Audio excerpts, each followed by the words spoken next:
आपको हर महीने 5,000 रियाल वेतन, खाना पीना और रिहाइश मुफ्त मिलेगी। शानदार ढंग से सजे धजे ऑफिस में मेज के पीछे बैठे ट्रैवल एजेंट ने कहा। अदीबा बानो ने अपने पति की तरफ देखा। काम क्या करना होगा? उसके पति अहमद सिराज ने पूछा। ब्यूटी पार्लर में आने वाले ग्राहकों को ब्यूटिशियन की सेवाएं, संक्षिप्त सा जवाब देकर चालक ट्रैवल एजेंट खामोश हो गया। अदीबा बानो दक्ष ब्यूटिशियन थी। उसने 6 महीने का ब्यूटिशियन का कोर्स किया था। उसके बाद वह अहमदाबाद के पॉश इलाके में स्थित एक ब्यूटी पार्लर में काम करने लगी थी। उसे 12,000 रुपये वेतन मिलता था। उसका पति अहमद सिराज ट्रक ड्राइवर था। उसका वेतन 10,000 रुपये था। इतनी आमदनी से 7 लोगों के परिवार का खर्च खींचतान कर चलता था। तीनों बेटियां दिनों दिन बड़ी हो रही थीं। उनका निकाह कैसे होगा? पति पत्नी को चिंता लगी रहती थी। तुम खाड़ी देशों में जाकर नौकरी कर लो, एक दिन उसकी साथी फरजाना ने कहा। वहाँ तो मजदूरों को काम मिलता है। नहीं, ब्यूटिशियन का काम भी होता है। क्या तुम्हें कभी जॉब ऑफर हुई है? मेरे शौहर ने बताया कि सऊदी अरब, बहरीन, दुबई से कई कंपनियां वहां के ब्यूटी पार्लरों के लिए ब्यूटिशियन की भर्ती कर रही है, मगर खाड़ी देशों में अब तक घरेलू नौकरानियों और अन्य छोटे मोटे काम के लिए जनाना लेबर की मांग थी। अब एकदम ब्यूटिशियन की मांग, और वो भी सैकड़ों की तादाद में। जब किसी ने जॉब ऑफर की है तो काम भी होगा। इस मुद्दे पर दोनों में काफ़ी बातें हुई तो अदीबा बानो सोचने लगी। मिलने वाला वेतन भी भारी भरकम था, 5,000 रियाल यानी करीब 90,000 रुपया। खाड़ी देशों में कार्यरत हाउसमेड और अन्य छोटे मोटे काम करने वाली औरतों के यौन शोषण की खबरें यदाकदा सुनने पढ़ने को मिलती थीं, इसलिए अदीबा बानो को झिझक हो रही थी। लेकिन आर्थिक परेशानियों से मुक्ति पाने का कोई रास्ता नहीं सूझ रहा था। आखिरकार किसी तरह पासपोर्ट बनवा कर और किराए के पैसों का इंतजाम करके वह सऊदी अरब के शहर दमाम जा पहुंची। कीमती उपकरणों, फर्नीचर, बढ़िया परफ्यूम और सौंदर्य प्रसाधन सामग्री वाला ब्यूटी पार्लर था। अदीबा बानो को रिहाइश के लिए वेल फर्निश्ड फ्लैट मिला, साथ ही आने जाने के लिए स्कूटर। ब्यूटी पार्लर में दर्जन भर औरतें थीं। 1-2 कुंवारी लड़कियां थीं, बाकी उसी की तरह विवाहित, बच्चों वाली। थोड़े थोड़े अंतराल पर हर ब्यूटिशियन को क्लाइंट के यहाँ होम सर्विस के लिए भेजा जाता था। होम सर्विस का आदेश सुनकर सब खामोश हो जाती। जो लड़कियां पहले होम सर्विस के लिए नहीं गई थीं, वे उत्सुक रहती थीं। अदीबा बानो ने अरब शेखों के बारे में काफ़ी कुछ सुना था। अरब शेखों की ढेर सारी बेगमें, रखेलें, मुताई बेगमें होती थीं। साथ ही अनेकों बंदियां नौकरानियां भी। भारत की भूतपूर्व रियासतों के राजाओं, नवाबों, जागीरदारों की तरह अरब शेखों की हैसियत कम नहीं होती। आपको आज रात क्लाइंट के यहाँ होम सर्विस के लिए जाना है। ब्यूटी पार्लर की संचालिका, जो एक अधेड़ अरब महिला थी, ने उसे अपने ऑफिस में बुलाकर कहा। क्लाइंट क्या कोई अमीर शेख है? उत्सुकता से अदीबा बानो ने पूछा। हाँ, हमारे अधिकांश क्लाइंट अमीर शेख हैं, संक्षिप्त सा जवाब मिला उसे। साथ ही क्या क्या ले जाना होगा? एक छोटा सा मेकअप बॉक्स। अधिकतर क्लाइंट अपनी प्रसाधन सामग्री और उपकरण रखते हैं। कईयों के यहाँ तो बहुत बेहतरीन उपकरण और प्रसाधन सामग्री होती है। क्लाइंट्स द्वारा भेजी गाड़ी में सवार हो अदीबा बानो गंतव्य के लिए रवाना हो गई। सड़क के दोनों तरफ रेत के बड़े बड़े टिब्बे थे। बीच बीच में कहीं कहीं थोड़ी हरियाली भी नजर आती थी। हरियाली भरे इलाके को नखलिस्तान कहा जाता था। थोड़ी थोड़ी दूरी पर छोटे छोटे किलेनुमा इमारतें थीं। उनको देखकर अदीबा समझ गई कि सब अमीर शेखों के घर होंगे। मेहराबदार बड़े गेट को पार कर गाड़ी बड़े पोर्च में रुकी। अरबी वेशभूषा पहने एक दाढ़ी वाला अधेड़ व्यक्ति ने दरवाज़ा खोला। मेकअप बॉक्स थामे अदीबा बानो गाड़ी से उतरी। एक बुर्काधारी महिला उसकी अगवानी के लिए आई। उसके पीछे पीछे चलती अदीबा बानो अंदर की तरफ चल दी। चमचमाता फर्श, खुली गैलरी, कुछ पुराने ज़माने की शैली, कुछ आधुनिक। एक भूरे रंग के चमचमाते दरवाजे के बाहर रुककर उस खातून ने हैंडल घुमाकर दरवाज़ा खोला। खातून के इशारे पर अदीबा बानो अंदर दाखिल हुई। उसके अंदर प्रवेश करते ही क्लिक की आवाज़ के साथ दरवाज़ा बंद हो गया। कमरे से चमकती रोशनी, कीमती पेंट से रंगीन दीवारें, अरब परिवेश की बड़ी पेंटिंग जिसमें अरब वेशभूषा में एक अरबी ऊँट की लगाम थामे रेगिस्तान में खड़ा था। तशरीफ़ रखिए मोहतरमा। साफ सुथरी उर्दू भाषा में एक मर्दाना आवाज़ गूंजी। मर्दाना आवाज़ सुनकर अदीबा बानो चौंकी। उसने सिर घुमाया। उसके सामने अरबी ड्रेस में एक अधेड़ उम्र का आदमी खड़ा था, जिसके सिर के आधे बाल सफ़ेद थे और चेहरे पर नफासत से तराशी हुई दाढ़ी थी। उसकी आंखों में लाल डोरे थे। चेहरा लाल भभूका था, जो उसके शराबी या नशेड़ी होने की चुगली कर रहा था। अदीबा बानो ने चौंक कर पूछा, यहाँ मुझे किसी खातून के मेकअप के लिए बुलाया गया था। खातूनें मेरे हरम में हैं, पहले आप मेरे यहाँ नौश फरमाइए। उस आदमी ने हल्के से ताली बजाई। पीछे की तरफ से बंद दरवाज़ा खुला। एक तस्तरी में कटे फल और शरबत का गिलास थामे चुस्त पजामा और आधी बाजू वाली चोली पहने एक नौजवान लड़की अंदर दाखिल हुई। उस लड़की को देखकर अदीबा कुछ आश्वस्त हुई। दीवार के साथ पीछे सोफे पर बैठकर अदीबा बानो ने सामने मेज़ पर रखी तस्तरी से फल का टुकड़ा उठाकर मुंह में रखा और कुतरने लगी। उसका गला प्यास से सूख रहा था। शरबत का घूंट भरा तो उसको सनसनाहट महसूस हुई। शरबत ठंडा था। धीरे धीरे चुस्की लेते हुए उसने सारा गिलास खाली कर दिया। थोड़ी देर बाद उसकी आंखें बोझिल हो गईं। हल्की हल्की नींद आते आते उसे पता भी नहीं चला कि कब लुढ़क कर फर्श पर गिर गई। अदीबा बानो को होश आया तो उसने अपने शरीर पर हाथ फेरा। एक कपड़ा भी नहीं था। वह सकपकाई। बड़े से डबल बेड पर वह पूर्णतः नग्न अवस्था में लेटी थी। थोड़ी दूर वहीं अधेड़ अरब पूर्णतः नग्न अवस्था में खड़ा था। एक हाथ में शराब का गिलास थामे उसके चेहरे पर शरारत नाच रही थी। होम सर्विस 5,000 सऊदी रियाल यानी 90,000 रुपये महीना। एक ब्यूटिशियन को इतनी मोटी रकम, इसका कारण अब उसकी समझ में आ रहा था। ब्यूटी पार्लर में पहले से कार्यरत दूसरी लड़कियों और महिलाओं के चेहरे पर छाई गंभीरता और मुर्दनी के भाव अब उसे समझ आए। 3 बच्चों की मां को 35 साल की उम्र में इस तरह अपनी इज्जत गंवानी पड़ी थी। अदीबा बानो ने अपने कपड़ों के लिए इधर उधर देखा। उसका बुर्का, सलवार कमीज, दुपट्टा सब करीने से तय करके सामने सोफे पर रखे हुए थे। वह उठकर बैठ गई और अपने वक्षस्थल को अपने बाहों में छिपाने की असफल कोशिश करने लगी। वह पलंग से उतरने लगी, मगर उस अधेड़ शेख ने उसकी बाजू थामते हुए कहा, ना ना, अभी नहीं, एक राउंड और। अदीबा बानो ने अपना शरीर ढीला छोड़ दिया।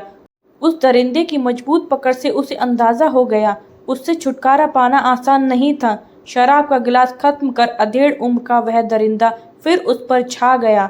आधा पौना घंटे उसे रौंद करके वह अलग हट गया। जाओ। अदीबा बानो पलंग से उतरी और अपने कपड़े पहनने लगी।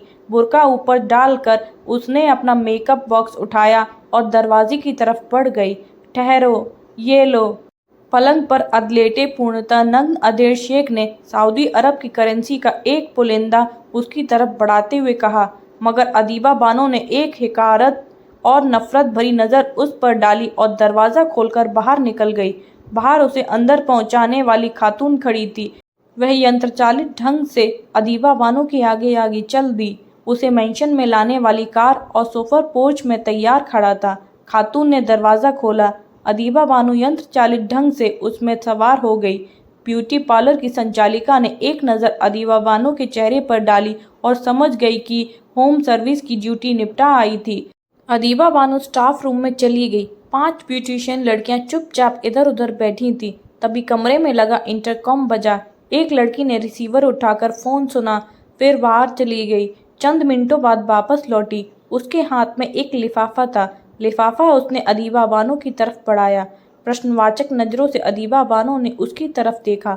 मैडम ने कहा है, होम सर्विस के लिए मिली बख्शिश है, इसे ठुकराना मत। धन सिर्फ धन ही होता है, धन को ठुकराना नहीं चाहिए। उसने लिफाफा अदीबा बानो के पास रख दिया। अदीबा बानो ने पहले लिफाफा की ओर, फिर कमरे में बैठी 5 लड़कियों की तरफ देखा। सबके चेहरे उनकी एक जैसी कहानी बयां कर रहे थे। तभी अदीबा बानो का सेलफोन बजा। उसके पति का फ़ोन था। रोज़ाना कभी वह फ़ोन करती थी, कभी उसका पति। रोज़ उत्साह से वह अपने पति को उस रोज़ की गतिविधियों के बारे में बताती कि आज ब्यूटी पार्लर में कितने ग्राहक निपटाए। बच्चे भी अपनी मम्मी से बारी बारी से चैट करते, मगर आज सेलफोन अटेंड करते ही अदीबा बानो को जैसे करंट लगा। हेलो, कैसी हो? अपनी शाहिना ने सारे कॉलेज में टॉप किया है, सारे मोहल्ले से बधाइयाँ मिल रही हैं, तुमको भी बधाई हो। उसके पति अहमद सिराज का उत्साह भरा स्वर सुनाई दिया। आप सबको भी बधाई हो। अदीबा बानो ने बुझे स्वर से जवाब दिया। फिर तीनों बेटियों ने भी अपनी मम्मी से बात की। फ़ोन बंद होने के बाद अदीबा बानो खामोश हो गई। क्या करे, तभी इंटरकॉम बजा। एक लड़की ने फ़ोन सुना, फिर रिसीवर रख कर अदीबा बानो की तरफ देखते हुए कहा, मैडम कह रही हैं आपकी ड्यूटी खत्म हुई, आप घर जाओ। इसको सुनकर अदीबा बानो का खून खौलने लगा, मगर वह विवश थी। उसने अपना पर्स कंधे पर लटकाया और उठकर बाहर की तरफ बढ़ी। तुम्हारा लिफाफा। फ़ोन सुनने वाली अमीना ने मेज़ पर रखा लिफाफा उठाकर उसकी तरफ बढ़ाया। अदीबा बानो ने कशमकश भरी नज़रों से लिफाफे की ओर देखा। उसकी असमत लुटने की कीमत, क्या करे। उसकी मनस्थिति समझकर अमीना ने उसका पर्स खोला और लिफाफा उसमें डाल दिया। हल्के हल्के लड़खड़ाती सी चलती अदीबा बानो ब्यूटी पार्लर से बाहर चली आई। सारे सपने, सारी उम्मीदें एक झटके में खत्म हो गई थीं। ब्यूटी पार्लर द्वारा दिया स्कूटर छूते हुए उसे हाथ में आग सी लग रही थी। जैसे तैसे फ्लैट में पहुंची। रोजाना उत्साह से खाना बनाती थी, मगर आज पानी भी नहीं पिया जा रहा था। बत्ती बुझाकर बिस्तर पर लेटी। काफी देर बाद पता नहीं कब उसकी आंख लग गई। काफी दिन चढ़े जब उसका सेल फोन थरथराया तो उसकी नींद टूटी।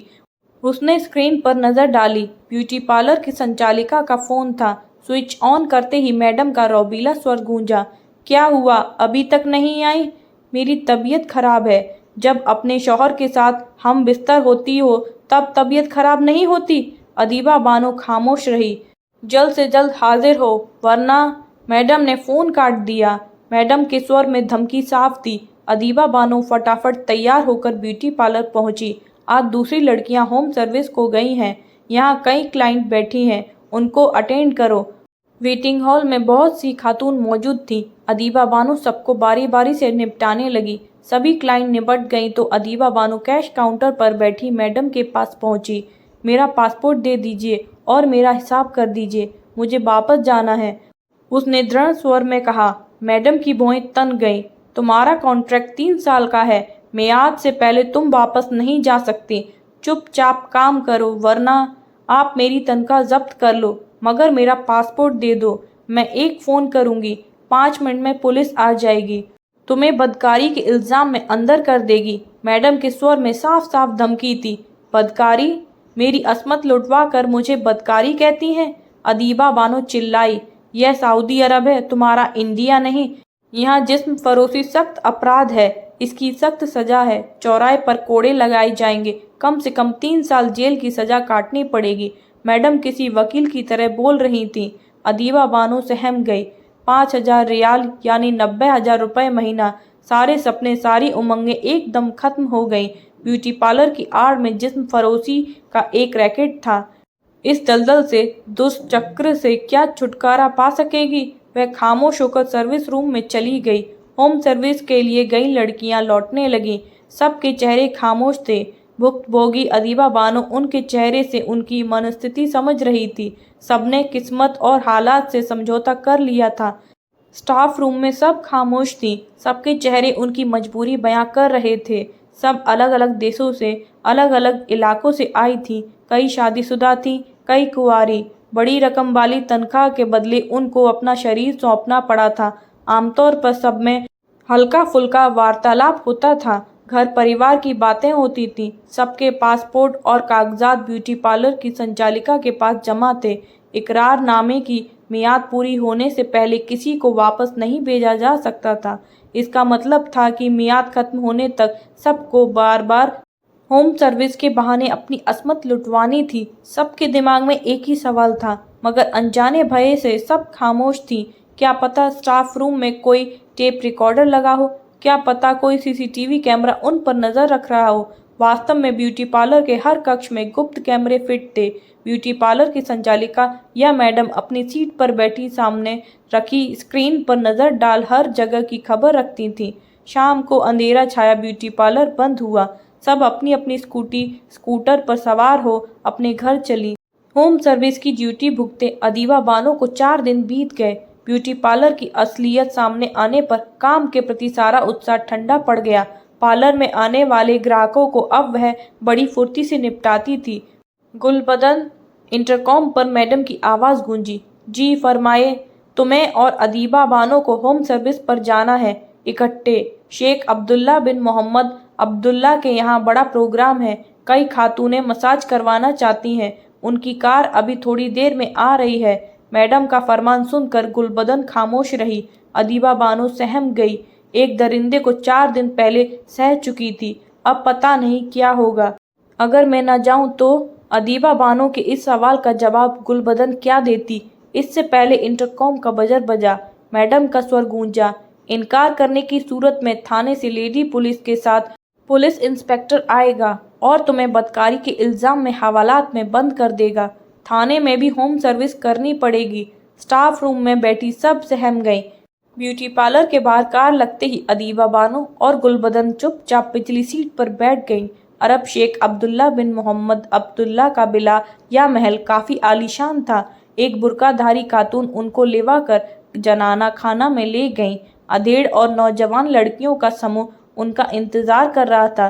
किसी पुरुष की जगह औरतों को देखकर दोनों आश्वस्त हुई। बिला में सभी सुविधाओं से युक्त ब्यूटी पार्लर था। सब औरतें बारी बारी से अपनी सर्विस करवाने लगीं।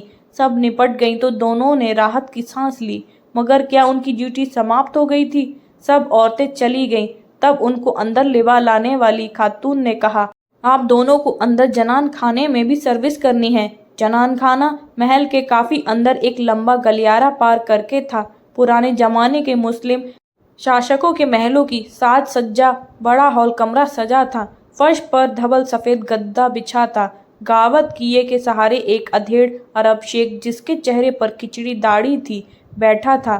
उसके हाथ में सुनहरे रंग की नक्काशीदार धुआं खींचने वाली पाइप थी, जिसका दूसरा सिरा एक नक्काशीदार सुनहरे हुक्के से जुड़ा था। उसके पास अरबी चुस्त पोशाक, पायजामा और चोली पहने एक लड़की बैठी थी, जिसके हाथ में एक सुराही थी और एक प्याला। जनान खाने के नाम पर एक पुरुष का कमरा और औरत के स्थान पर एक पुरुष। तशरीफ़ रखिए मोहतरमा, महल के शेख मोहम्मद बिन अब्दुल्ला ने कहा। तभी चुस्त पाजामा और चुस्त चोली पहने एक किशोर उम्र की लड़की एक ट्रे लेकर अंदर आई। उसमें शरबत के 2 ग्लास और कटे फल रखे थे। नौश फरमाइए, अरब शेख ने कहा। गुलबदन और अदीबा बानो ने एक दूसरे की तरफ देखा। पहली बार की होम सर्विस का वाक़या अदीबा बानो को याद था। क्या पता इन शरबत के गिलासों में भी नशीला पदार्थ हो। सकुचाते सकुचाते दोनों ने मेज़ पर रखी ट्रे से गिलास उठाया और चुस्कियाँ लेने लगी। शरबते बन फंसा शरीर को ठंडक पहुँचाता है, हुक्के की नली से धुआं खींचते हुए मोहम्मद बिन अब्दुल्ला ने कहा। सोफे पर बैठी उन दोनों ने शरबत का गिलास खत्म करके मेज़ पर रखा ही था कि अरबी वेशभूषा में 4 अधेड़ावस्था के पुरुष कमरे में दाखिल हुए। इतने पुरुषों को एक साथ देखकर दोनों चौंकी। मोहतरमा, आपके ब्यूटी पार्लर की मैडम कहती हैं कि आप वापस जाना चाहती हैं। बिना पासपोर्ट आपकी वापसी संभव नहीं है। आप हमारी एक शर्त पूरी कर दें, आपका पासपोर्ट प्लेन की टिकट सहित वापस हो जाएगा। हुक्के का कश लेकर धुआं छोड़ते हुए अब्दुल्ला बिन अब्दुल्ला ने कहा। क्या शर्त है? दोनों ने एक साथ पूछा। आप दोनों अपने अपने जिस्मों का दीदार करवा दें, कुटिल मुस्कुराहट के साथ अब्दुल्ला ने कहा। उसके साथ बैठे चारों साथी कहा लगाकर हंसे। गुलबदन की अस्मत कई बार लुट चुकी थी। अदीबा बानो भी खुद को लुटा पिटा समझती थी। वापस जाकर अपने शौहर से कैसे नज़र मिला सकेगी? इस बात की क्या तसल्ली है कि आप अपना कहा पूरा करेंगे? गुलबदन ने पूछा। मैं अपनी शर्त पूरी हो जाने पर अपना कहा पूरा करता हूँ। मैं चाहूँ तो अभी थाने से पुलिस दरोगा को बुलाकर तुम दोनों को बदकारी के इल्ज़ाम में जेल भिजवा सकता हूँ। कहते हुए मोहम्मद बिन अब्दुल्ला ने टेलीफोन का चोंगा उठाया। दोनों सहम कर सोफे पर सिमट गईं। फिर गुलबदन उठी। उसने अपने कपड़े उतारने शुरू कर दिए। अदीबा बानो उसका अनुसरण करने लगी।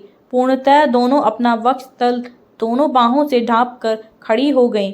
वाह सुबहान अल्लाह, क्या जिस्म है! शराब का जाम पीते हुए अरब शेखों ने सितकारी भरते हुए कहा। तुम दोनों मेरी इस बांदी के साथ थोड़ी देर के लिए अरबी डांस करके दिखा दो, फिर तुम दोनों आज़ाद कर दी जाओगी।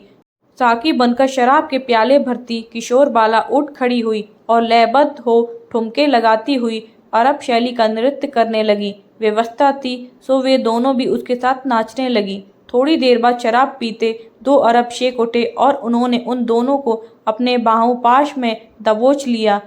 शाम तक उन 5 अरब शेखों ने उनको बार बार रौंदा। लुटी पिटी दोनों चुपचाप ब्यूटी पार्लर लौट आईं। मैडम ने उनको करेंसी से भरे लिफाफे देकर घर रवाना कर दिया। अपने अपने फ्लैट में बिस्तर पर लेटी दोनों ना रो पा रही थीं और ना बोल सकती थीं। पापा, अम्मी फ़ोन कॉल का कोई जवाब नहीं दे रहीं।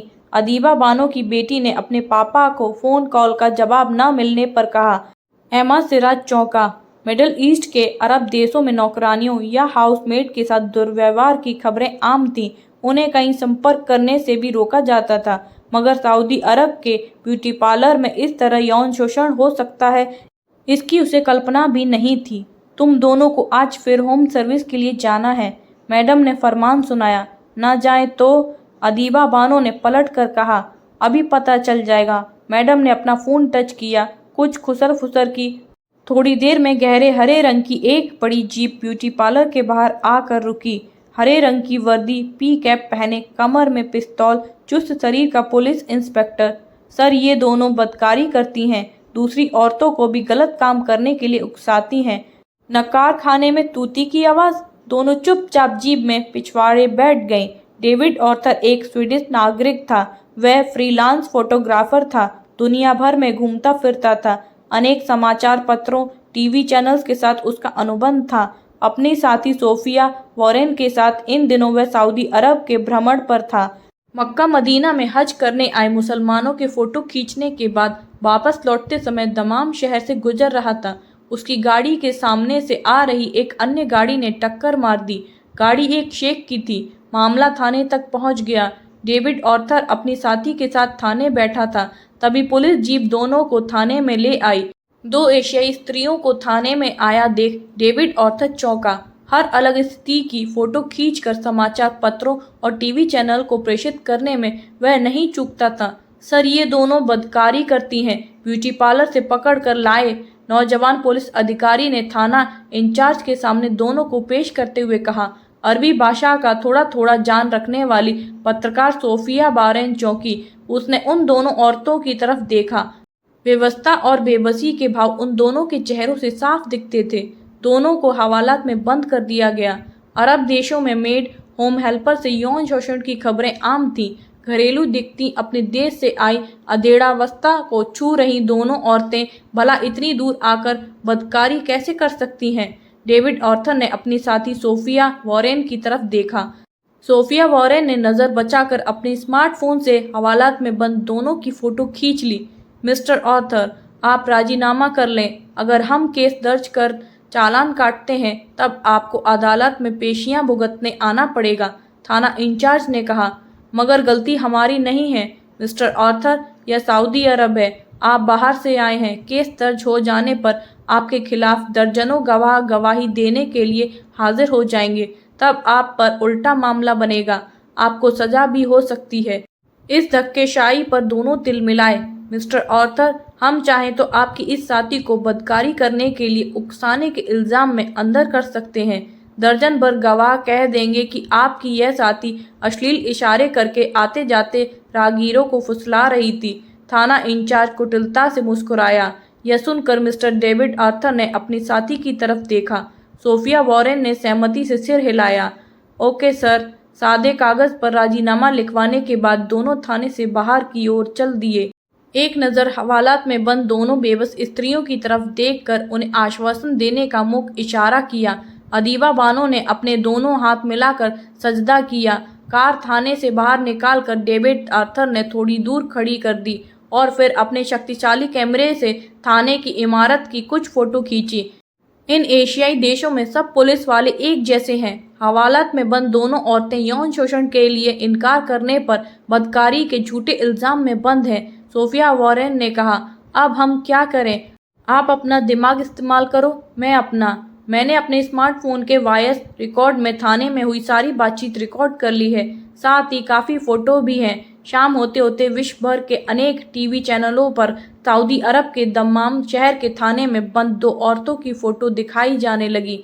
साथ ही दुर्घटनाग्रस्त कार की फ़ोटो, फोटोग्राफर और पत्रकार जोड़ी की स्टेटमेंट और लाइव बयान भी दिखाया जाने लगा। एमनेस्टी इंटरनेशनल के अरेबियन संभाग के अधिकारियों ने तुरंत सऊदी सरकार से संपर्क साधा। भारतीय दूतावास भी सक्रिय हुआ। मात्र 24 घंटे के अंदर गुलबदन और अदीबा बानो थाने से मुक्त हो गई। साथ ही ब्यूटी पार्लर में कार्यरत सभी लड़कियों को भी मुक्त कराया गया। सऊदी अरब से वापस लौटी अदीबा बानो हवाई अड्डे पर अपने पति के कंधे से लगकर सुबक सुबक कर रो रही थी। सब कुछ समझने वाला अहमद सिराज खामोश था। फ्रेंड्स, आपको ये स्टोरी पसंद आई हो तो वीडियो को like, comment, share and subscribe ज़रूर करें। Thank you.